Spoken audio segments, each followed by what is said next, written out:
கனமழையால் ஆவடி சுற்றுவட்டாரத்தில் அடுத்தடுத்து 2 ஏரிகள் நிரம்பியுள்ளன. கூடுதல் விவரங்களை செய்தியாளர் மூர்த்தியிடம் கேட்கலாம். மூர்த்தி, ஆவடியை பொறுத்தவரை தற்போதைய மழை நிலவரம் என்னவாக இருக்குது? ஏரி நிரம்பி இருக்கு. கரையோரம் வசிக்கக்கூடிய மக்களுக்கு என்ன மாதிரியான அறிவுறுத்தல்கள் வழங்கப்பட்டிருக்கிறது? கூடுதல் விவரங்கள் மூர்த்தி. ஆவடி அதன் சுற்றுவட்டார பகுதியான பூந்தமல்லி, திருவேற்காடு, திருமுல்லவாயல், பட்டாபுரம் உள்ளிட்ட பகுதிகளில் காலையில விட்டு விட்டு கனமழை பெய்து வருகிறது. அந்த கனமழையின் காரணமாக ஆவடியில் அடுத்து 2 ஏரிகள் திறக்கப்பட்டுள்ளது.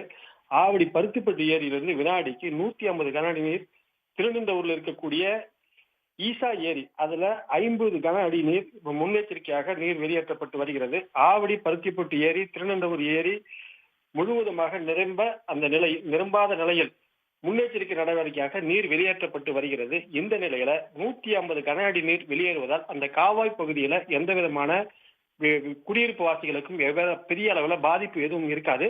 இதற்கு மேல் பெய்கின்ற மழையின் காரணமாக அதிக உபரி நீர் வெளியேற்றினால் அதனுடைய பக்கத்தில் இருக்கக்கூடிய அருகாமையில் இருக்கக்கூடிய அந்த வீடுகளுக்கு பெரும் அளவு பாதிப்பு இருக்கும். இந்த நிலையில திருவனந்தபுரத்தில் இருக்கக்கூடிய ஈசா ஏரி அதன் சுற்று வட்டார பகுதிகளில் எப்போதுமே பெரியார் நகர், இந்திரா நகர் உள்ளிட்ட 4-5 நகர் பகுதிகள் நீரில் மூழ்கி எப்போதுமே தத்தளிக்கக்கூடிய சூழ்நிலை இருந்து வருகிறது.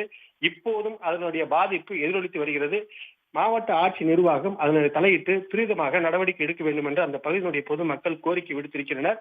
இந்த நிலையில திருநெண்டூர் பகுதியில் மட்டுமே, அதன் சுற்றுவட்டார பகுதியில் மட்டுமே அந்த உபரி நீர் திறந்து விடுவதனால் பாதிப்பு ஏற்பட்டிருக்கிறது என்று தகவல் வெளியாகி இருக்கிறது. தகவல்களுக்கு நன்றி மூர்த்தி. உடனுக்குடன் செய்திகளை தெரிந்து கொள்ள சன் நியூஸ் பெல் ஐகானை கிளிக் பண்ணுங்க.